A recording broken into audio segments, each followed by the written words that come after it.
Hi, this is Mama Gina. Sometimes Ava, she walks the stars. And I'm sitting down this afternoon with my good friend Laura Perry, who is one of my favorite creatrixes on the planet. Oh Oh my my God. gosh. Oh my gosh. And I'm going to let her tell you about some of the things that she has created. She's an author, she's an artist, she's a creator of whole entire worlds, or a recreator of whole entire worlds. So, yeah, Laura, thank you so much for chatting with me today, and just let folks know, like, before we talk about the creative process, what are some of the things that you've been called to create? Well, I've had, I guess you could say, a minor obsession with the ancient Minoans since I was a teenager, really. And so over the course of the years, I have created a Minoan tarot deck, um, and I've written a number of books, fiction and nonfiction. So yeah, you said I create whole worlds. I did actually sort of recreate the world of the ancient Minoans for a novel. So I did that. Um, I paint. I do art. One of my current projects is called the Minoan Seal Ring Project. I'm doing I'm doing modern art, um, versions of some of the ancient Minoan seal rings. Wow. Yeah.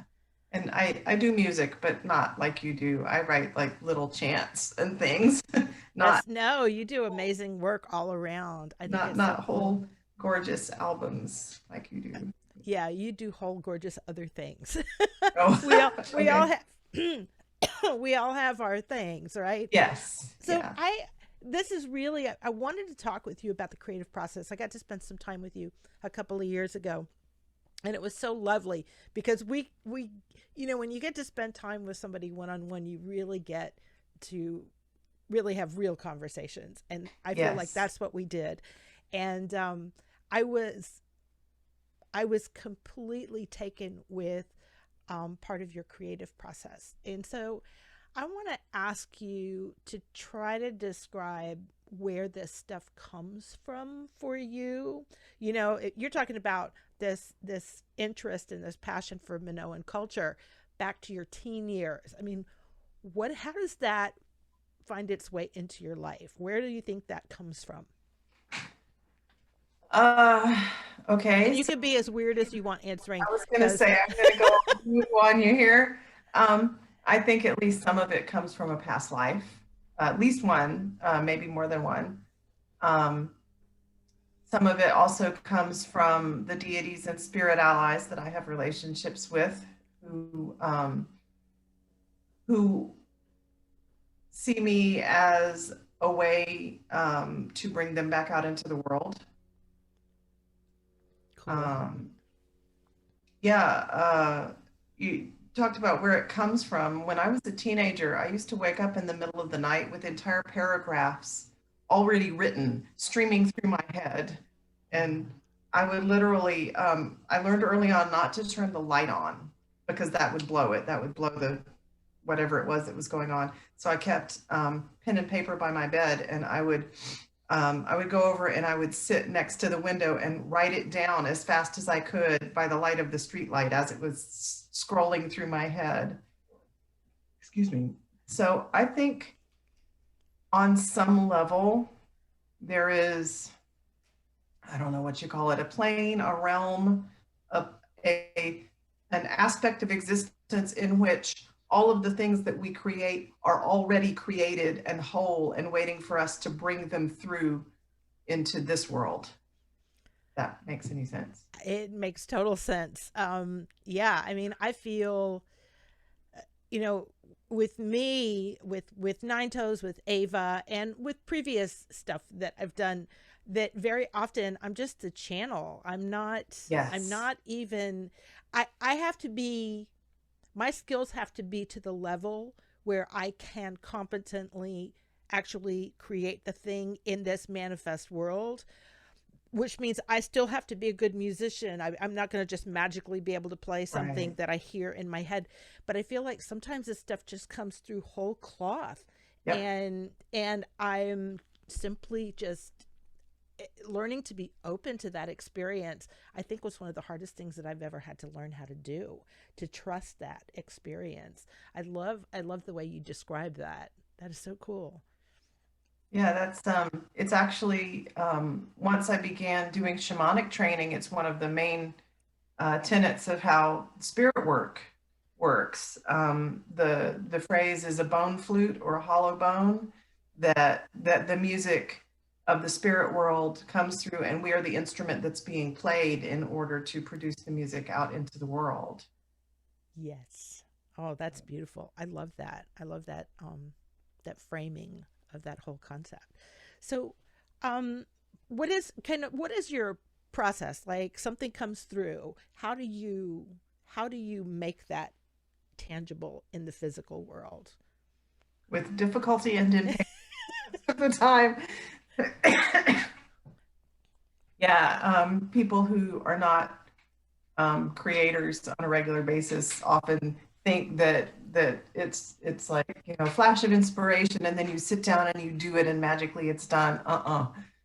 Um, I'm right now I'm working on I have several different projects that are going on, and they're all in what I call step stages. Um, Yeah. I write chants for modern Minoan paganism for our for the ritual format that we have, and right now I'm working on the chant for the offering section of the ritual. And the way chants usually come to me is I'll just kind of, it's like I notify the universe, hey, this is what I'm doing now, and do my best to open myself up. And typically, the first line or two and the melody will come together, will show up as a unit. And then I will spend days or weeks after that trying to finish the damn thing. And um, so, yeah, right now I have like three-fourths of this one finished. And I have a painting I'm working on here. Ooh, My my writing desk is right next to my art table, so this one's partially finished, I love it. Oh, and wow. it is a modern art rendition of this Minoan seal ring. Wow. And what is that So, depicting? so trying to, you know, trying to transfer it into uh, but it depicts a ritual of some sort. It's a boat approaching a shore. There are a number of rituals that the Minoans appear to have done with boats. Like they would have little shrines in boats, or they would have people in boats. Sometimes they would go from one site to another as part of the ritual itself. Have a boat voyage, or hang on, or like this is another seal ring that I did, That's lovely. and Oh my. it's women dancing. It's a very specific kind of ritual, and this little figure here is the goddess descending on the main priestess in trance possession. Nice. Yeah, Serious invoking there. That's yeah, beautiful. yeah. Thank you. So, um, and then and I'm doing some writing too for a new novel, and the process is all pretty much the same, which is I get the idea, and then I have to let it sit for a while before I can figure out what kind of form it needs to take, and I might do some research, uh, like about the rituals or the I've already written a Minoan historical novel, so this new historical novel is Egyptian. So of course I have to do Cool. a round of research for that. And it's like you talked about with the skills. That's possibly the most frustrating part of it, because you can get an idea in your head and you can see it, you know, what it's going to look like finished, and then realize that you do not have the skills to get from here to there, and that can be um, patience is not my strong suit. I am learning patience. So yeah, frequently I'll get partway through, and I don't like to think of it as getting stuck so much as like the energy kind of fizzles out. Like Right. you get a head of steam going, and then at some point that just kind of dissolves, and I have to step away from it.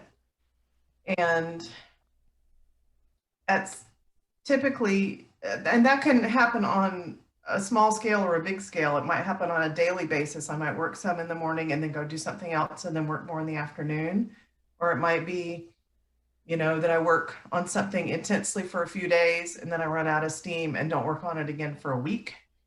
Um, but typically, if I'm remaining open, if I'm being that hollow bone, at some point during the time when I'm not doing the work on the creative project, something will pop into my head that is the next step. Right. And I've learned the hard way that I have to go do it right then or I'll lose it. Yeah. Yeah, So, that is so cool. I am yeah, my experience is similar, although uh, and I'm getting better about recognizing when the idea kind of arrives, but I didn't always used to get it. You know, yeah, in fact, I can look back the the thing that I'm working on right now with She Walks the Stars. Um, I wrote lyrics a year or more ahead of the time that she actually started pushing me to really write oh, and wow. giving me her story. But I got this burst of lyrics one afternoon and I had witnesses to it where I was like, I'm in the middle of a festival, in the middle of all of these people, and I'm at my vendor table and I'm like not paying attention to anybody for a couple of hours because suddenly I get this, I have Yep, to write this down. And I didn't know what it was for. I didn't know where it was coming from. And it was yeah, a full year later when I started getting actual, like, transmission is such a weird word because it's really not. It's just me finally opening up to this thing where she steps through and I can experience everything in her life, you know? And suddenly, I'm going, "Oh wait, that was all that way back there. Now I yeah, get the link." And so for me, it's a long time arc sometimes between yeah, that first transmission and then the gradual opening and me recognizing, oh, this is a thing that not just that I want to do, but that I'm actually compelled to create. yes, And in this instance, I literally needed this last year not touring. We all know how that happens, right? I yeah, needed this last year not touring because I had to go purchase equipment, build a studio, and take classes, which I'm still taking, in order to learn wow, how to use all this stuff because her music is not like anything I've ever written before. And there was no way for me to actually do the music the way that she wanted it done without me learning all these new skill sets. And so I'm in the middle of it, and she's been a little patient. She's actually been the impatient one, oh, wow, saying, yeah, are you done yet? Because we really need to yeah. get this.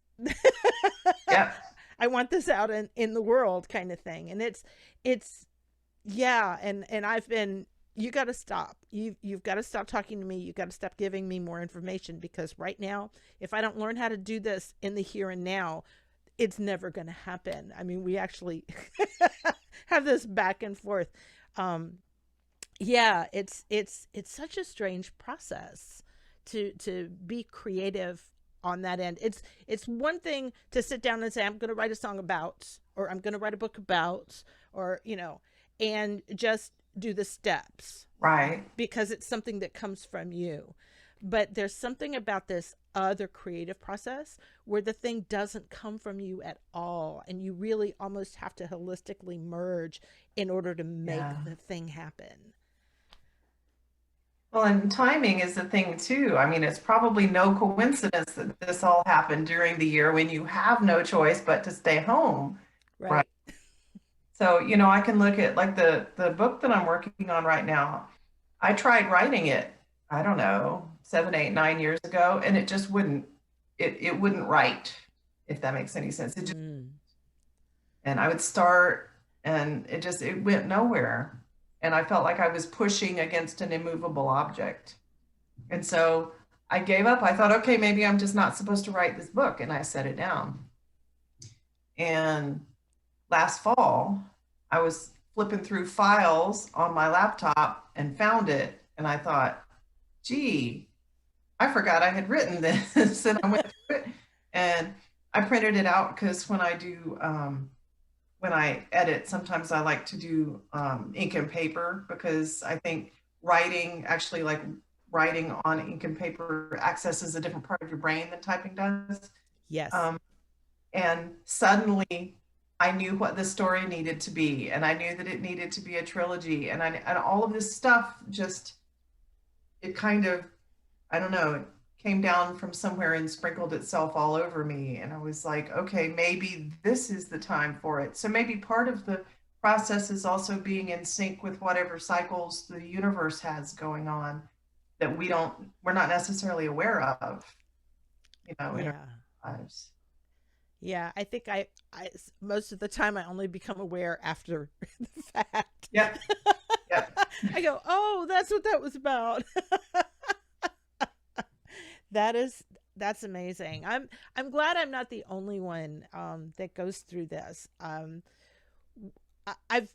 been creative my whole life, but until 2015, I had never actually experienced, other than magically, I had never experienced an inhabiting of something else, of Yeah. stepping in through me in a much larger way. I felt like I had channeled songs before, but they were one and done kind of thing, and I'd never Yeah. actually had something step into my life and change me so completely that I didn't ask for. I think, but I probably did ask for it on some level. But it's I mean, it's literally changed me completely. When Nine Toes stepped in, that was another where it was a year almost. It was 10 months, but from the time I got that first song called Nine Toes the Bard, go figure, and wound up losing a toe 10 months later, and going, oh, wait. And I mean, she literally like walked into the hospital room, and I said, "You're real." She goes, "Hey." And I thought, "And you have an accent." And she goes, "Hey." Ah, And I thought, well, this is kind of weird. What drugs do they have me on? I had never experienced that. I mean, I had experienced it in a traditional magical ritual working sense, right. or in some type of working where I was invoking for some specific thing. But I had never had something walk in like that and say, "I'm here for a while." And the hardest thing for me, the biggest block was myself. The biggest block was Yeah. me being willing to open up to all of it and say, "Yes, you can have access to my brain and my heart and my soul." Because it completely takes over your life. Yeah. Well, especially in a world like ours that looks at anything mystical kind of askance and is all the skeptical. So what you essentially did was you turned your entire life into a ritual. Yeah. Yeah, all the time. I mean, You are Nine the Toes. priestess of song. Well, I don't know, but Nine Toes and I are far more merged now, and we have less conversations and just more direct experience. Yeah. And Ava, she walks the stars. We still have more conversations because she's newer, and so we Yeah. haven't exactly done the we are one thing yet. We're one, but we're separate. If that makes any sense at all. Yeah. Yeah. And I like the conversation, so I don't try to rush that experience. Um, and and the thing is that she's impatient for me to get this music done. I'm actually a little bit impatient because I now understand that I have others waiting in the wings, Wow. but I can't multitask on that Right. level. And so I've told them they have to wait because I've got to get this project done first. And then I can take a breath, you know, as Ava continues to work with me, but on a completely different level. This is so bizarre. And I love talking to someone who understands the process because, you know, if I play a Muggle concert, right? It's like, so Yeah. I have voices in my head, and most people medicate for this, but I just Mm. make the music, right? Because how do I explain to them, oh, yeah, no, Ava's fucking Yeah. real? Yeah.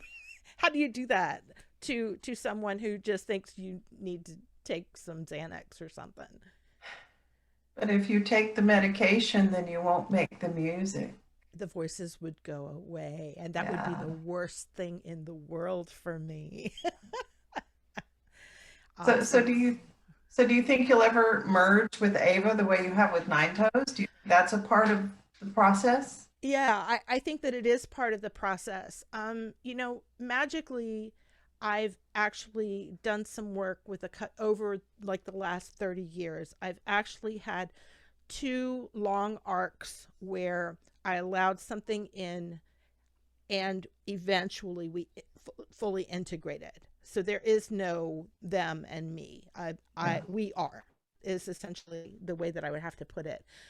So when I finally recognized that the Nine Toes experience was like that, I was able to accept the integration process to begin to occur.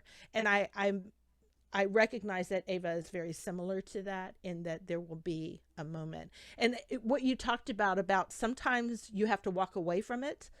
Sometimes you need to take a break from it. Um, I think that that's really important because I think sometimes we have to catch up with them or they have to catch up with us where we're at. That understanding that Yeah. time cycle thing and when is the best time to act and when is the best time to leave it for a while. And it looks like Yeah. you're not doing anything, but you're actually living so that you have the experience you need to have the bigger experience, kind of. Yeah, Yeah. to me, it's almost like the creative process cycles between conscious and subconscious. Yeah. So like when I'm actually doing the writing or the painting or the whatever, that's conscious. But then when that kind of runs out and I need to step away, I'm pretty sure the creative process continues in my subconscious while I'm doing other stuff.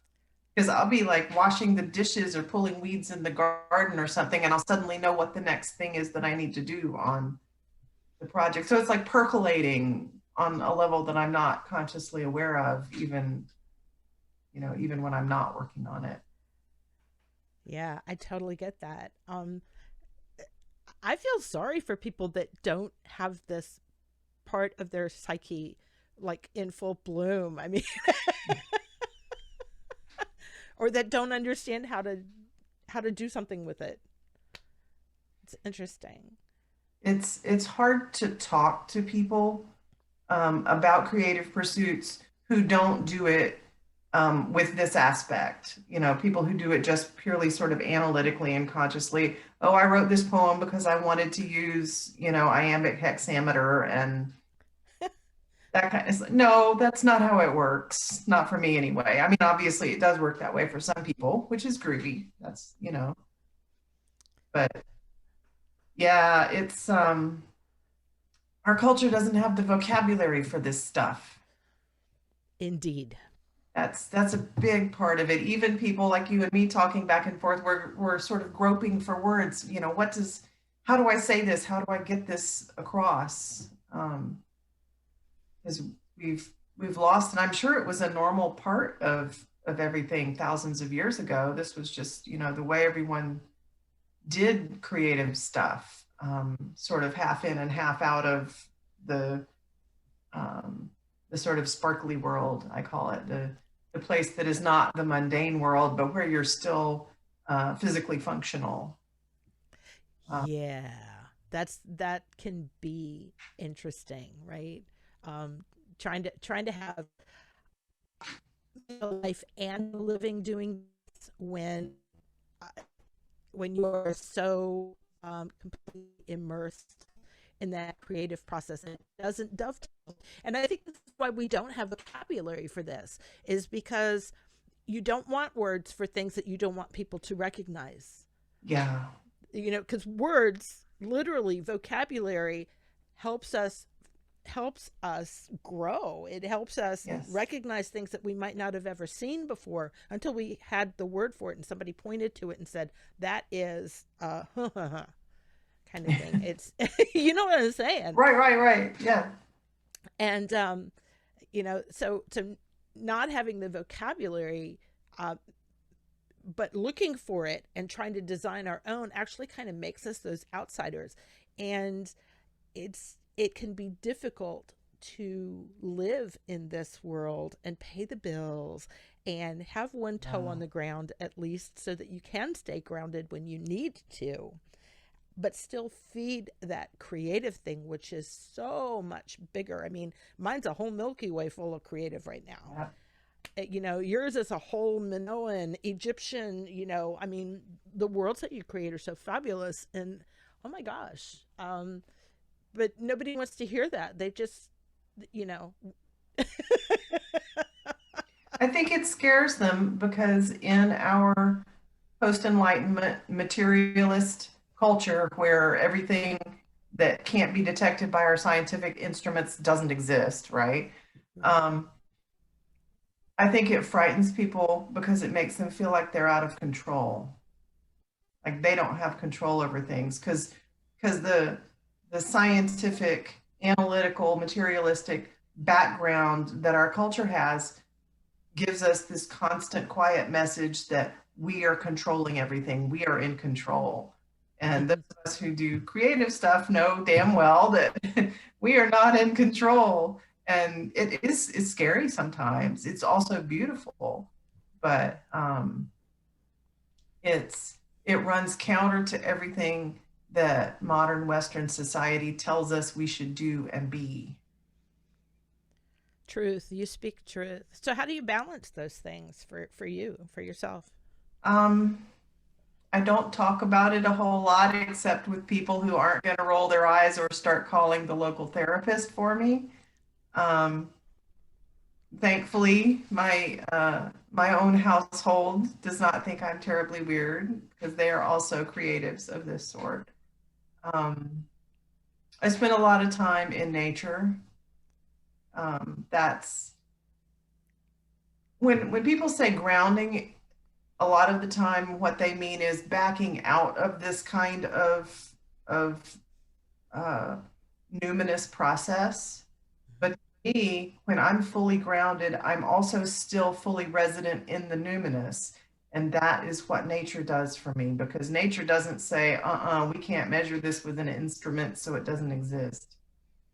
So yeah, that's my medicine, I guess. And I love the way you framed that, because I feel like when I'm living my best life, my mundane and my creative worlds are absolutely simultaneous and feed each other. And I agree with you Yeah, about the grounding. Um, most of my writing gets done in the woods. You know, yeah, it gets done weekends in the woods. I'm learning a new way to create, with my computer, which is very interesting because there are lots of breaks to just walk outside. Which is really weird for me. I'm like, okay, I need an idea and I'm not getting it sitting here clicking on stuff. So I need to walk yeah. away. I need to find that real reference kind of thing. Yes. This is so cool. Oh my gosh. I love that. You can live and share and create and be who you really are. I know that some folks in the world don't get to do that. They have to squash all of that. I can't even imagine living like that anymore. I tried to for a few years and it was the worst few years of my life. And so Yeah. I walked away from all of it and stepped back into this. And if it means that I I own less and I eat a little less and I live a whole lot more, I'm happy for the change. Yeah. So this This is such a cool conversation. We could go on for hours, but I know you've got books to write, and paintings to do, and groups to manage, and all kinds of really cool stuff. So, can you share a website? And I'll make sure that I also put it in the notes for the YouTube link and all of that cool stuff where people can find all your magical stuff. Oh, okay, groovy. My website is my name, Laura Perry, and the word author, Okay. as in creator, Uh-huh. .com. That's it, lauraperryauthor.com. And from there you can find everything, all the art and the writing and the music and the Minoan stuff. Yeah, I love the cards. That deck is just absolutely beautiful. Well, So thank you. inspired, and I know that was a labor for you of love, but also ton of research and really finding exactly the right note for everything. So Yeah, honestly, if I had known what it was going to take to create a tarot deck before I started, I would have run screaming in the other direction. No, seriously, seriously. It's hang on, it's right over here. I've got the cards. Uh, um, yes. yeah. Uh-huh. So this is my snake goddess. But yeah, this is 92 individual works of art. It, yeah, if I had known, no, I would have run screaming in the other direction. Naivete has allowed me, I was too far into it. I had set up a Facebook page and people were following me as I was designing the cards. Yes. And so by the time I realized how gargantuan a task it was, I felt like I had all these people who were expecting a deck and I couldn't stand to let them down. So, so I just kept on. But yeah, this was another one of those things where I had to learn new skills Right. for this because I'm imitating Minoan art here. It's all, it's designed to look like every card is styled like a Minoan fresco. And so I had to learn an entirely new art style, and then I had to figure out what medium to use because nothing worked. There was a brief time when I seriously contemplated doing an actual plaster fresco for each one because Wow. yeah, because I couldn't. I wanted them to look like the frescoes, and I tried every kind of paint I could find. Nothing worked. Nothing looked like I wanted. I ended up, of all things, using Copic markers in a way that you're not supposed to use them, um, but on watercolor paper, of all things. But yeah, it was the day that I realized I was seriously contemplating making 86 frescoes. I realized this is not going to work. We have to find a different medium for this, so I don't end up in an asylum somewhere. Well, you would have had to use every inch of real estate you've got just to make that happen. Oh my Yeah. gosh. Yeah, I feel like this process really stretches us in ways that are Yeah. so unexpected. And I feel you about the what did I get myself into? Yes. You know, what was I thinking? I can't do there's this I can't do this or Yeah. the fear that comes with not being able to really truly express what you hear in your head or what you see in your head or you experience in Yeah. your head. And it finally just comes down to you grow and you do the best that you possibly can. I love you talking about that process and I love the colors that you chose in the deck. Oh, thank Um you. They was they there are a actually the colors of ancient Minoan art. Oh wow. Um, that was a chunk of research that I had to do. Let me see if I can find one that's got a lot of. Okay, so here's this is the judgment card. It's the throne from the throne room at Knossos. Um, and so I actually went and looked up all the pigments that they used because a fresco, they used a wet fresco technique. So you actually have wet plaster on the wall and you're painting directly on the plaster before it dries. Mm-hmm. Um, so the paint soaks in and it becomes this deeply saturated color that you don't get from painting on just on a surface.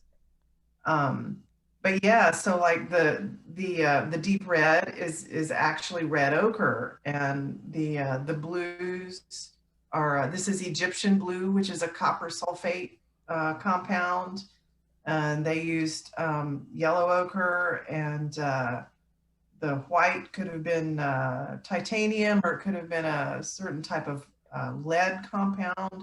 So yeah, actually, I sort of dug into how they did it, and then I did my best to replicate those colors. So the entire color palette um, is only colors that are found in ancient Minoan art. That is so brilliant. Yeah, I love hearing you talk about that stuff. Because I feel like I do a ton of research, maybe to write a Yeah. 5 minute song. The Yes. idea comes through, and I learn, you know, thousands of years worth of astronomy and astrology and astrophysics and quantum theory to try to find exactly precisely the right words that are going to express that thing.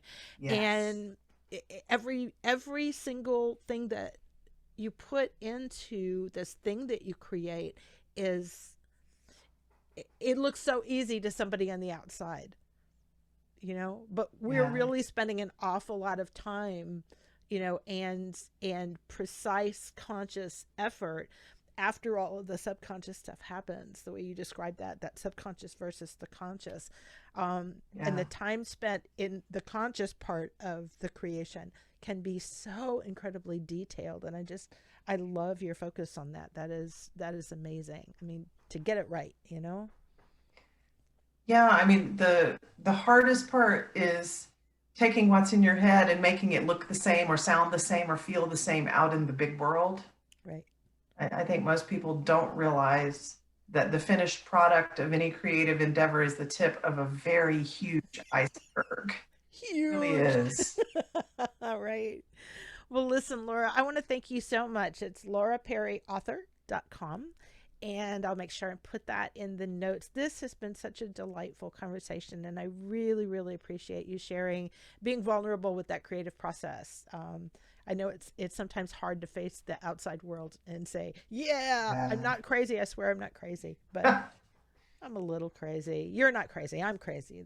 I'll own that. Anyway, anything else you want to tell everybody before we get out of here? Mm, if you have the creative impulse, always yield to it. Yes, always. Or wait, it was it Mae West who said, "Never turn aside from temptation because it may not pass your way again." Oh, I love that quote. Thank you, Laura, so much. Tell your family I said hi, and we will No, definitely talk again. Thank you from the bottom of my heart. thank you. All right.